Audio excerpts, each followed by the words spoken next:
ដូចតននៃគុណមិនចែកសំគុណយូរតែស្រស់មិនដូចពេជ្រចរណៃ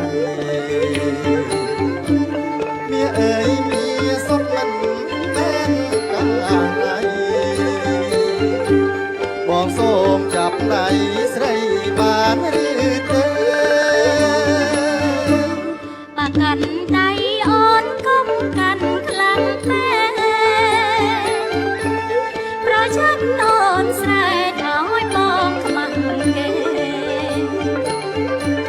សាច់អូននៅជ័យព្រោះអីទុំទេមិនតន់មានគេកាន់ដៃស្រីឡើយសុំនាងបងណាស់នៃរកអស់ជួងជើស្រីតូចជុំធ្វើប្រលឹង